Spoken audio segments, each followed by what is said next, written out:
Señor, se trata de ti esta reunión. ¡Hey! Gracias por esa libertad. Le puedes dar gracias al Señor. Aquel que es digno nos ha dado libertad para adorarle. Y es para Él todo lo que se hace aquí.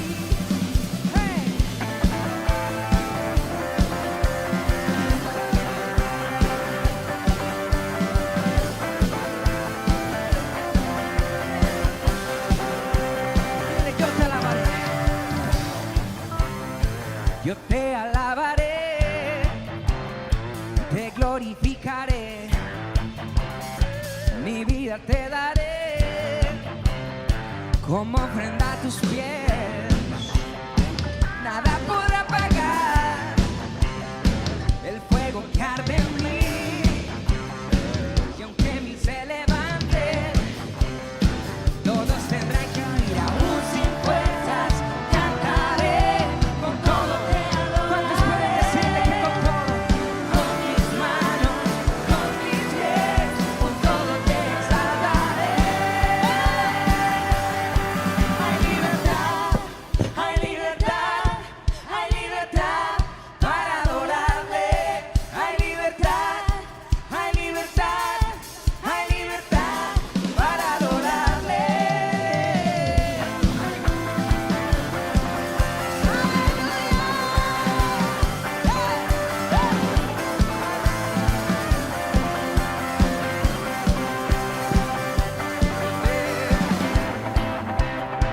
Yo te alabaré,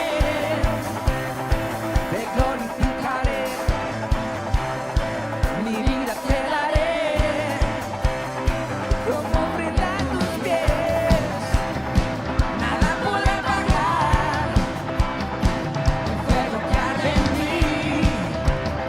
Y aunque mil se levanten, todos tendrán que huir aún sin fuerzas. En medio de todo, ¿cuántos pueden decírselo?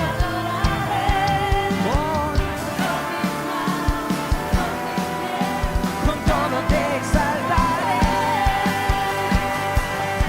Hay libertad, hay libertad, hay libertad para adorarle. Hay libertad, hay libertad, hay libertad para adorarle. Hay libertad, hay libertad, hay libertad para adorarle. Hay libertad, hay libertad, hay libertad.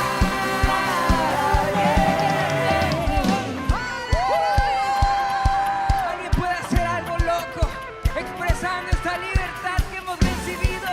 No nos debemos a ningún otro poder ya. Las tinieblas tuvieron que retroceder por Él, por este sacrificio que recibimos. Hay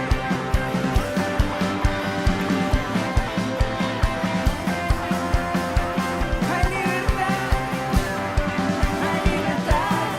hay libertad, hay libertad, hay libertad para adorarle. Hay libertad, hay libertad, hay libertad para adorarle. Hay libertad, hay libertad, hay libertad para adorarle. Hay libertad, hay libertad, hay libertad para adorarle.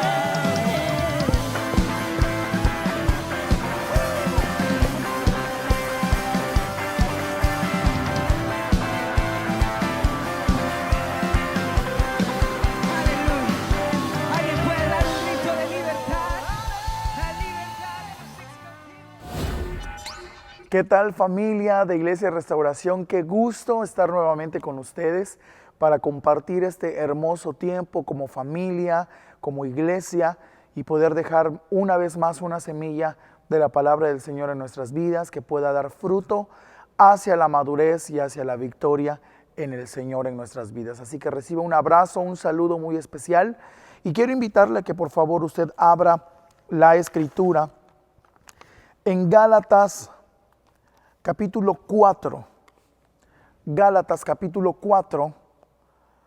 Y vamos a leer algunos versículos que nos van a ayudar a entender cuál es el mensaje de esta ocasión o en esta ocasión.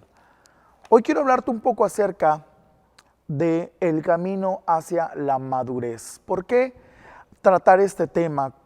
En los últimos años aquí en la obra sirviendo al Señor, hemos mirado en nuestras vidas y también en el ejemplo de algunas otras personas alrededor de nosotros la importancia de seguir creciendo, de estar en un proceso constante y continuo de crecimiento en el Señor y de cómo la madurez cristiana, la madurez espiritual, juegan un papel importante, un papel fundamental en el crecimiento obviamente, pero también en el alcance de todo aquello que Dios nos ha hablado desde que venimos al Señor. Hemos mirado cuántas personas, cuántas familias incluso, con grandes planes, con grandes propósitos, ven truncados todo aquello que Dios les ha hablado, a veces por decisiones que se toman en medio de la inmadurez. Por eso hoy quiero compartirte algunos aspectos importantes que la Escritura nos enseña y que nos van a ayudar a identificar cuáles son las áreas de nuestras vidas en las cuales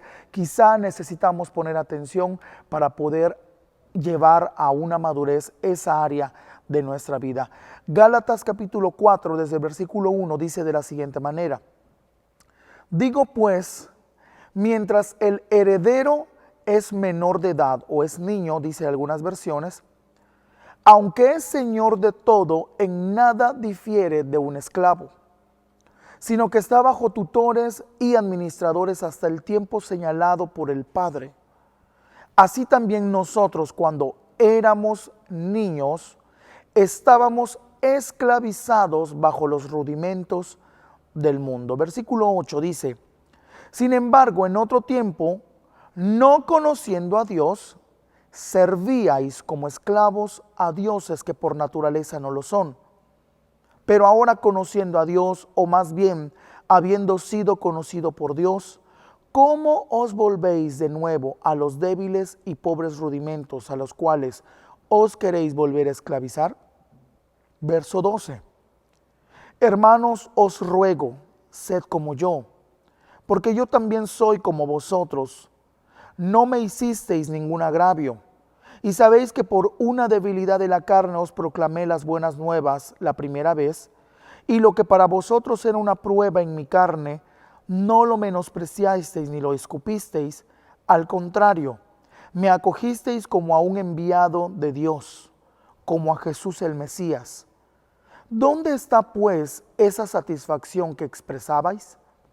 Porque os doy testimonio de que si hubiera sido posible, os hubieras sacado los ojos y me los habríais dado. ¿He llegado a ser vuestro enemigo por deciros la verdad?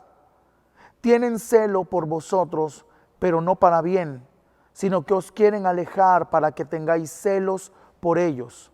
Bueno es tener celo en lo bueno siempre y no solo cuando esté presente con vosotros. Verso 19, hijos míos, por quienes sufro otra vez dolores de parto hasta que el Mesías sea formado en vosotros. Desearía más bien estar presente con vosotros y mudar mi tono, porque estoy perplejo en cuanto a vosotros. ¿De qué habla el apóstol Pablo a los Gálatas?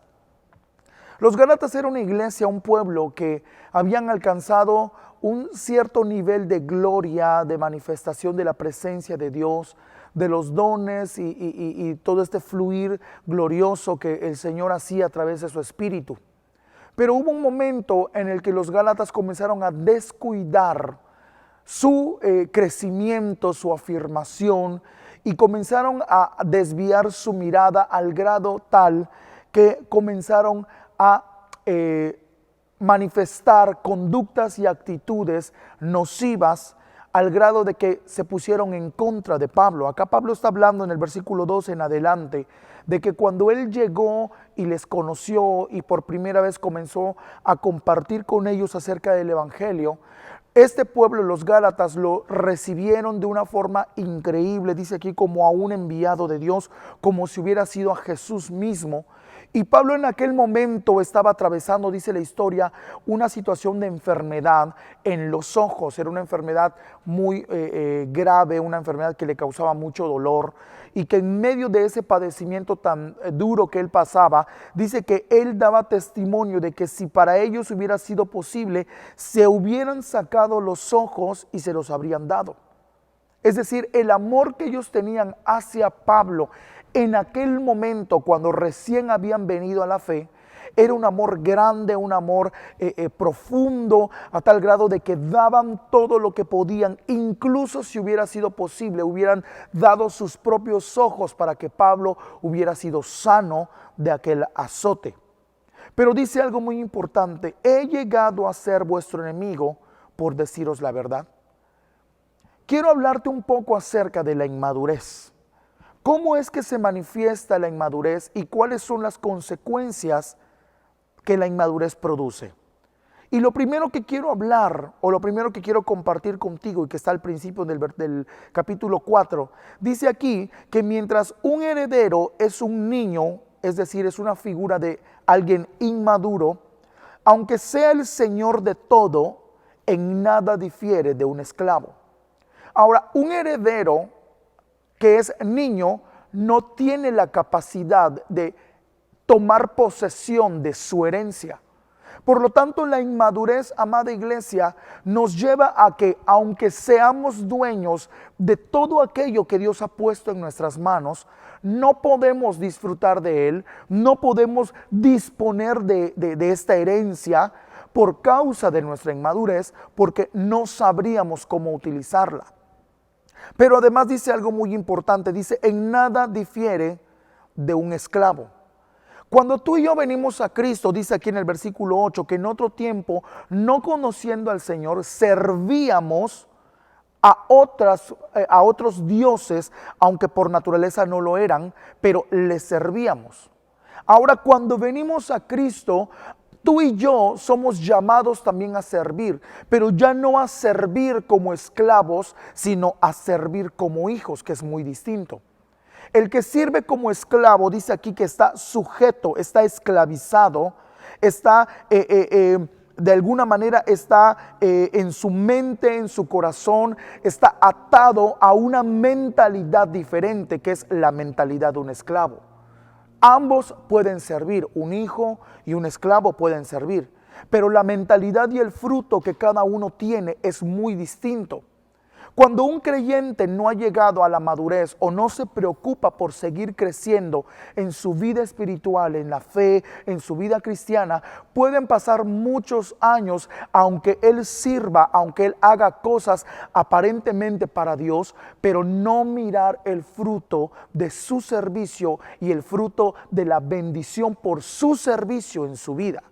Mucha gente, mucho creyente sirve durante tantos años, pero al paso de los años lo único que gana es cansancio, fatiga, enojo, muchas veces hasta amargura, por no saber sobrellevar, por causa de la inmadurez, no saber sobrellevar ciertas circunstancias que son hasta cierto punto normales, cotidianas, y que son situaciones a las que tú y yo nos vamos a enfrentar toda nuestra vida, pero por causa de la inmadurez, esas circunstancias amargan el corazón y nos sumergen en un rudimento, en una mentalidad rudimentaria, en una mentalidad de esclavos, aunque estemos sirviendo en la casa.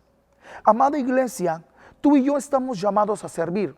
Mucha gente, por causa de estos conflictos, incluso hasta ha dicho: no, pues yo ya no quiero servir, prefiero solamente ir a la iglesia, ser un congregante más, pero que mi vida ya no tiene propósito en el servicio del Señor. Si tú has hecho esto, si tú has alguna vez tomado una decisión como esta, yo quiero decirte que esa no fue una buena decisión, pero que además todavía estás a tiempo de poner tu vida, los dones, los talentos y todo aquello que Dios ha puesto en ti al servicio del Señor. Esa es una evidencia de madurez. Esa es una evidencia, porque aunque el esclavo sirve, el hijo también sirve, pero sirve con una mentalidad diferente. Sirve con una mentalidad de disfrute. Sirve con el entendimiento de que todo aquello que está dando no lo está perdiendo, sino lo está invirtiendo en la casa de su padre. Esa es la diferencia entre un esclavo que sirve y un hijo que sirve. Un hijo maduro, un creyente maduro, sirve con mentalidad de hijo. Sirve entendiendo que está invirtiendo lo que Dios le ha dado en aquello a lo que fue llamado, y entonces verá un fruto de su servicio. Dice además aquí, en el versículo 8, sin embargo, en otro tiempo, no conociendo a Dios, servíais como esclavos, aquí está, a dioses que por naturaleza no lo son. Un creyente que aún no ha madurado o que está todavía en una mentalidad de esclavo, no sabe a quién está sirviendo.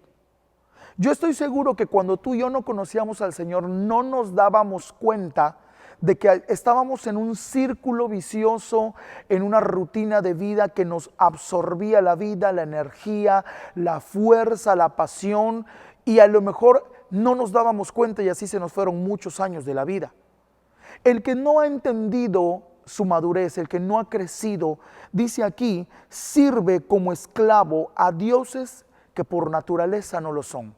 Es decir, no logra identificar a el verdadero Dios que demanda de él y vive en una inercia de la vida, poniendo y gastando su fuerza en aquello que no trae provecho, en aquello que lo esclaviza. Eso que le esclaviza puede ser el trabajo, eso que lo esclaviza pueden ser relaciones, amistades, puede ser ambientes, pueden ser tantas cosas a las que vivimos esclavizados todos los días al grado de descuidar nuestra relación con el Señor y nuestra fe. Esa también es una evidencia de inmadurez. Cuando no logramos vislumbrar que estamos en una inercia, que estamos en un círculo vicioso y nuestra vida y nuestros mejores años se nos van allí. Por eso, si tú eres una familia joven, si tú eres un joven, aún no te has casado, o aún si tú eres una familia y has recién llegado al Señor, la mejor decisión que tú puedes tomar es servir a Dios. Más aún si tú eres un joven o un matrimonio joven, qué cosa más hermosa que invertir tu fuerza y los mejores años de tu vida en el Señor y para los propósitos del reino. Antes servíamos a dioses que no lo eran y no nos dábamos cuenta porque estábamos esclavos. Pero hoy que tenemos al Señor, hoy que hemos venido a la luz, yo quiero invitarte, invierte los mejores años de tu vida en el Señor. Pero dice aquí, versículo 9, pero ahora conociendo a Dios, o más bien habiendo sido conocidos por Dios, ¿cómo os volvéis de nuevo a los débiles y pobres rudimentos a los cuales queréis volver a esclavizar? ¿Estáis guardando escrupulosamente días, meses, tiempos y años? Temo por vosotros que de algún modo haya trabajado en vano en vosotros. Otra evidencia de que urge y necesitamos poner atención a nuestro crecimiento como hijos es que nuestra mirada, nuestro corazón no discierne la esencia de aquello que Dios nos llamó a hacer y solo estamos enfocados en la forma. Este pueblo, dice aquí la Escritura, el apóstol Pablo, que él narra que ellos habían regresado por causa de un grupo de gente que aparentemente quería enseñarles, pero los estaba regresando o los estaba metiendo al judaísmo para que ellos pudieran volver a guardar días, meses, tiempos y años, no entendiendo que en Cristo la revelación de esto estaba allí. No entendiendo que esto era solo una sombra de lo que vendría después, que era Cristo mismo. Pero cuando no hay un entendimiento ni una madurez, miramos únicamente lo que está delante de nuestros ojos, pero no entendemos la forma, la esencia, no entendemos aquello que está dentro, implícito. Incluso el creyente que no ha madurado puede leer la Biblia, puede conocer la Biblia, pero no entender bajo la revelación lo que la Escritura quiere enseñar. Amada iglesia, ¿cuánto creyente hoy no está porque se quedó con una imagen superficial de alguna circunstancia, de alguna persona, juzgando a lo mejor incluso algún error de alguien más, y por causa de la inmadurez no entender qué era lo que Dios quería enseñarnos a través de esas circunstancias? Muchas veces Dios va a permitir que tú y yo miremos cosas, pero no para juzgar de manera superficial. El corazón inmaduro juzga lo superficial. El corazón maduro, el creyente maduro, sabe discernir en lo espiritual lo que está sucediendo. Incluso cuando tú miras el error de alguien más, cuando tú miras el error de algún hermano, incluso el error de alguna autoridad. Esta semana escuché algo que me impactó respecto a esto.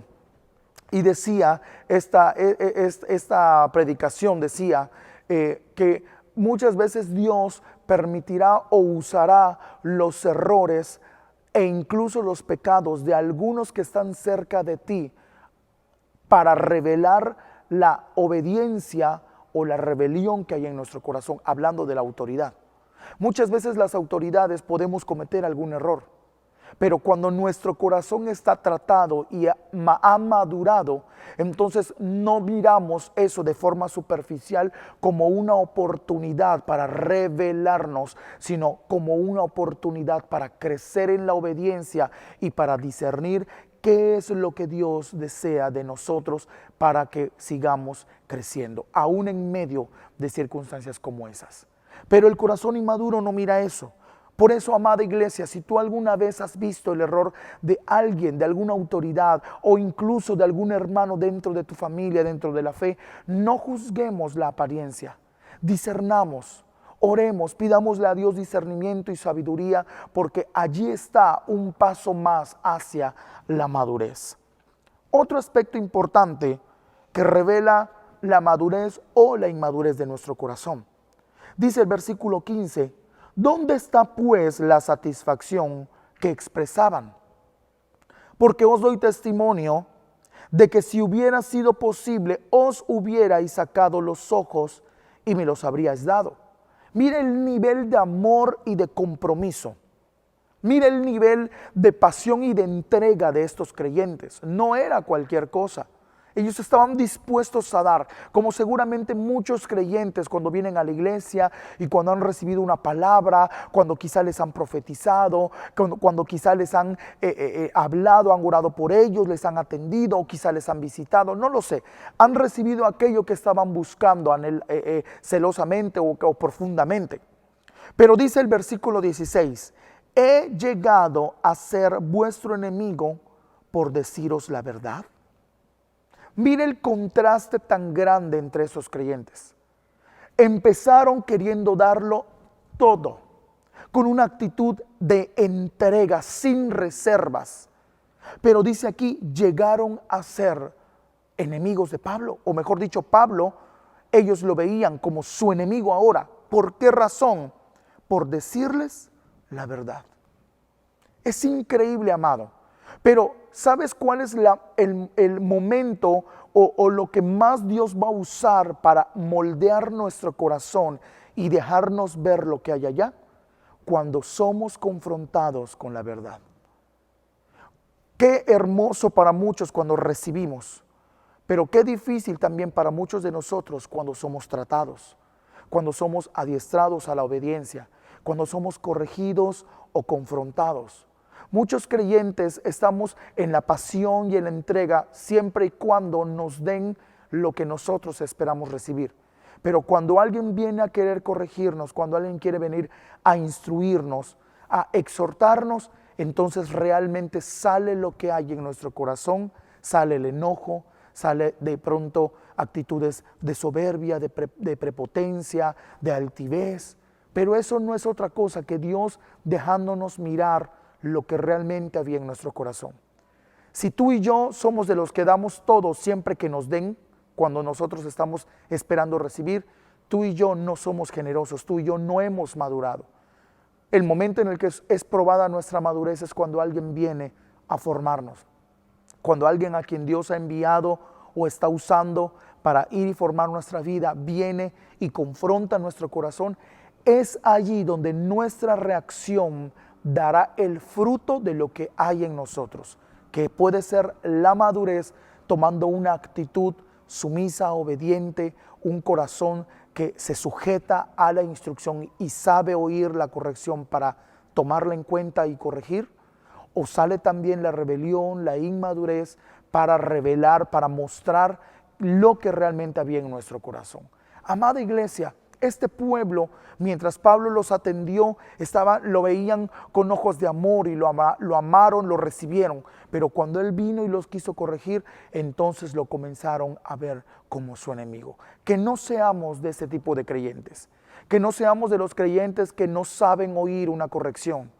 ¿Cuánto creyente hoy no está porque alguna vez le corrigieron y prefirieron el camino de la altivez antes que el camino de la corrección y la obediencia? Cuando tú y yo disponemos nuestro corazón para ser formados, cuando tú y yo nos disponemos para obedecer, aun cuando a veces consideremos que no es lo justo o que no es lo que nosotros esperábamos, pero cuando tú y yo tomamos el camino de la obediencia, allí se está quebrantando la carne, allí se están quebrantando raíces de rebelión en nuestra vida.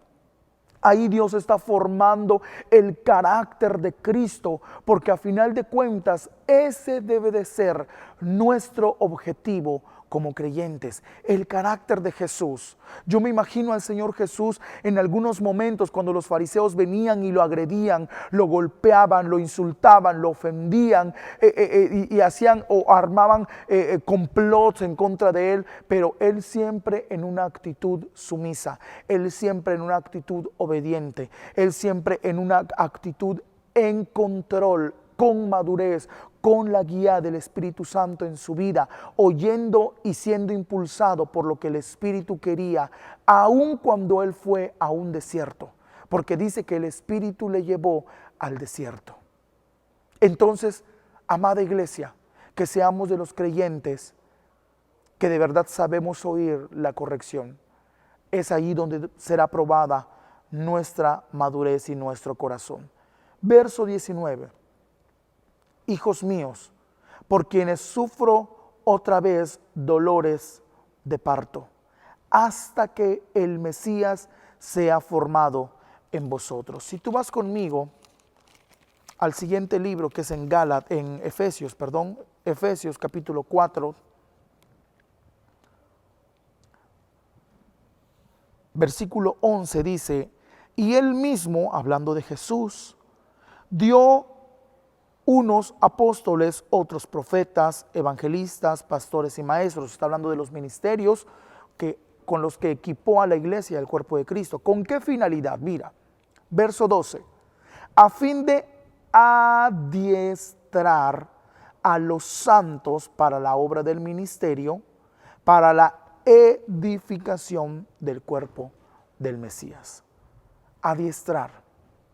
Cada vez que el Señor nos lleva a esos momentos en los que Él tratará con nuestra vida y nuestro corazón para que maduremos, es con el propósito de adiestrarnos, es decir, volvernos diestros, capaces para poder edificar el cuerpo de Cristo. Pero también dice aquí, hasta que todos lleguemos a la unidad de la fe y del conocimiento pleno del Hijo de Dios, a un varón perfecto, a la medida de la estatura de la plenitud del Mesías. Pablo decía, vuelvo a sufrir por vosotros dolores de parto hasta que Cristo sea formado en nosotros. Amada iglesia, madurar es que Cristo sea formado en nosotros. Anhelar crecer en el Señor y someternos a ese proceso de continuo crecimiento y madurez de parte del Señor a través de las diferentes circunstancias que tengamos que enfrentar y que es Dios el que nos está llevando, es con el propósito de que lleguemos a la unidad de la fe y que conozcamos a plenitud el corazón de nuestro Dios y lleguemos a la medida de la plenitud de Cristo. Verso 14. Para que ya no seamos niños, una vez más, fluctuantes, es decir, inestables. Creyentes que a veces creen una cosa, a veces creen otra cosa. Creyentes que se van a todo tipo de eventos, no consultan a nadie, no oyen consejo de nadie, ni siquiera piden la opinión de sus autoridades, de sus pastores. Ellos van y hacen y deshacen, van, vuelven, suben y bajan, fluctuantes, que no tienen una estabilidad, que no saben oír una dirección, que no saben ser celosos de a quienes Dios les ha puesto para dirigirles. Para que no seamos como ellos, zarandeados por las olas y llevados a la deriva por todo viento de doctrina. Amada iglesia, hoy más que nunca se han estado levantando voces, espíritus de error, incluso disfrazados de ministerios, con la intención o con el objetivo de hacer de nosotros niños fluctuantes, es decir, gente que no tiene un fundamento y estabilidad. Dice, llevados por todo viento de doctrina, por la astucia de hombres que emplean con maestría las artimañas del error, sino que hablando la verdad en amor, crezcamos en todas las cosas en aquel que es la cabeza, el Mesías. Hablando la verdad en amor. Amados, yo quiero invitarte a que este tiempo sea un tiempo en el que usted y yo pongamos atención en dónde estamos situados, en dónde estamos parados. ¿Qué es lo que Dios quiere hacer de nosotros? ¿Hacia dónde Él nos quiere llevar? ¿Qué áreas de nuestra vida todavía están fluctuando? Somos niños. ¿Qué área de nuestra vida todavía somos inmaduros? ¿Qué áreas de nuestra vida necesitan ser tratados y que debamos conquistarlas? Quizá hay crisis en las finanzas, es porque allí somos inmaduros. No hemos sabido tomar decisiones como gente madura de reino y por eso nuestras finanzas están quebradas. Quizá en nuestra familia somos inmaduros.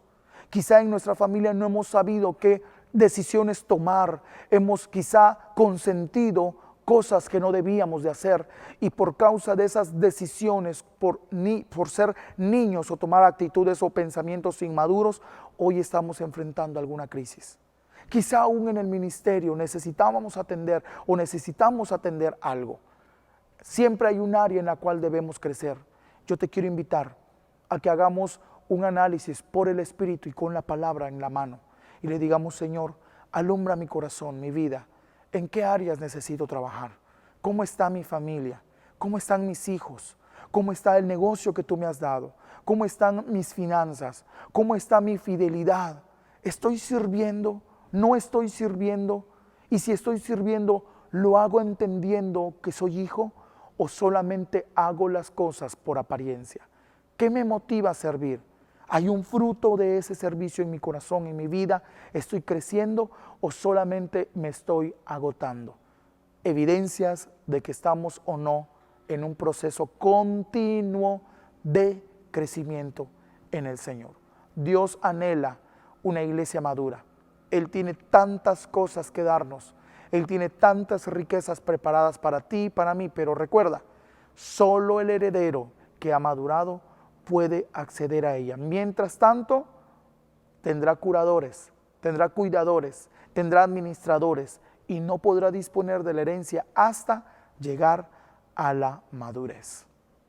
Recibe un abrazo fuerte, amada iglesia, y que el Señor nos alumbre, incluso a nosotros los ministerios, para poder mirar esta riqueza y también tomarlo en nuestro corazón, porque seguramente también yo me incluyo, hay muchas cosas que debemos seguir trabajando para seguir creciendo. Recibe un abrazo, que Dios te bendiga y nos vemos en una próxima oportunidad de su presencia en casa. Que Dios les bendiga.